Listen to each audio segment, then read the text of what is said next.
Okay, at this point, when Brian Windhorst says something about a clutch client, I listen. He got the Ben Simmons trade right when Woj got it wrong. So when Windhorst says Ben Simmons is returning against the Celtics, it is serious. I am told that Ben Simmons is targeting games 4, 5, or 6 for making his Brooklyn Nets debut.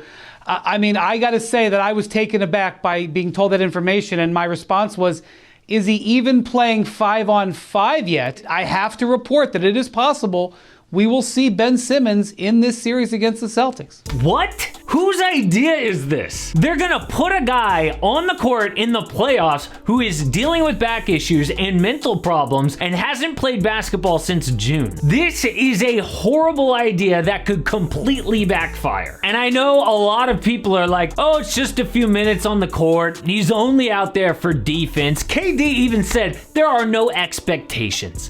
Then why even play him? The Nets are risking everything, and it's a huge mistake. Now, I did go on the record saying I thought Ben's back issue was fake, and then, you know, he got an epidural for a herniated disc, and I looked like a jerk. But when you see this creepy photo some fan took of him eating lunch the other day, is that how you sit with a herniated disc? Is there any way that he's actually healthy, and this is all just some big plan to get $20 million back from the Sixers? Okay, I know I'm getting into like conspiracy theories. Let's talk about what we actually know for sure. We know that Ben hasn't played basketball in almost a year. We know the last time we saw him, he was so afraid of the free throw line, he treated Trae Young like he's Rudy Gobert. So if I'm the Celtics, I just double KD and Kyrie, force the ball to Ben in a big spot, and say, all right, let's see you score. It's not like he can only play defense. The people who are in favor of this are like, oh yeah, just put him in for 15 minutes, let him play D. This isn't football. You don't play defense or offense. You have to play both.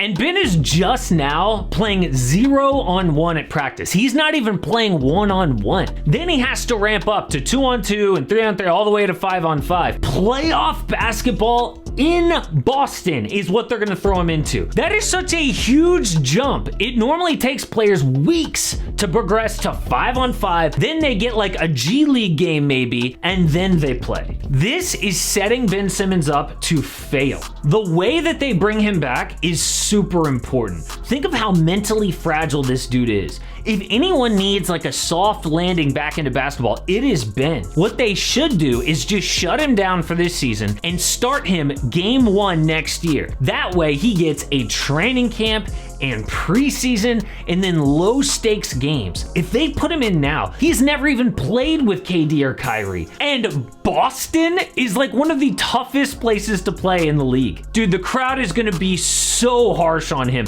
I know it's not Philly, but it's close. Imagine what TD Garden is gonna be like with Ben Simmons at the free throw line. They are gonna be booing him so loud and chanting like some vicious stuff. Like what MSG did to Trae Young last year is gonna be nothing compared to this. If he really is dealing with mental health issues, this plan is like throwing a toddler into the deep end and telling it to just learn how to swim. There will be so much pressure in that moment. It would take such a mentally strong person to just step in and perform. And when I say mentally strong, does anyone think of Ben Simmons? How does anyone from Ben's camp or from the Nets think this is a good idea? And I know a lot of you in the comments are gonna be like, but he's a professional basketball player. Don't be soft on him. He should be able to do that. And yeah, I agree, but let's look at reality, like what we actually are dealing with. That's like saying, well, Russell Westbrook should be able to shoot. He's a pro basketball player, so just have him shoot 15 threes a game. No, that would be stupid. You have to accept his limitations and ask him to never shoot. Putting Ben in this situation is asking for trouble. So I have to believe the Nets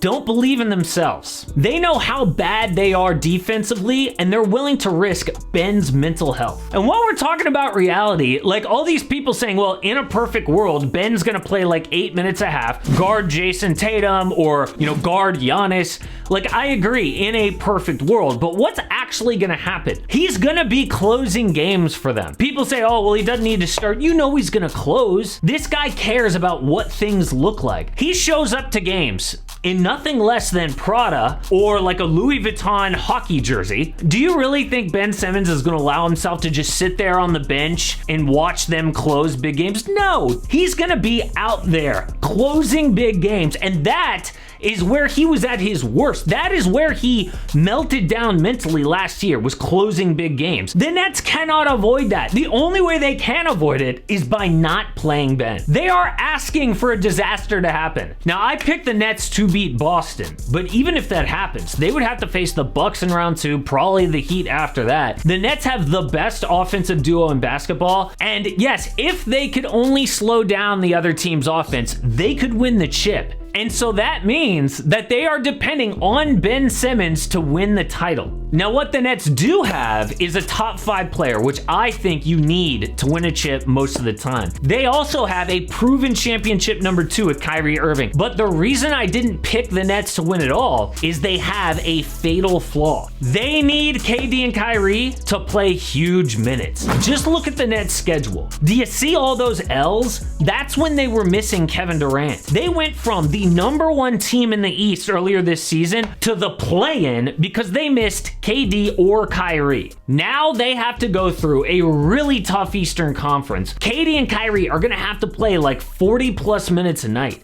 That is enough to beat Boston, but 4 series in a row, it's just not the Nets' year. If they somehow did win, it would be the most unlikely chip ever. The lowest seed to ever win was the 95 Houston Rockets as a 6 seed. The Nets are a 7 seed with a bottom 10 defense, depending on 2 injury-prone stars in the playoffs. What they should do is wait until next year, take the offseason to improve the roster, get Joe Harris healthy, build Ben's confidence with a great regular season. Instead, they are gonna throw him into the deep end and risk a mental meltdown. And when the Nets do lose, if my prediction is correct, then their offseason will begin, and we will have one heck of an offseason video for them. So far, we have done the Lakers and the Rockets. We are going to get to all 30 offseason teams. I'm going to throw up the offseason breakdowns playlist at the end of this video, but I want you guys to tell me which team do you want me to get to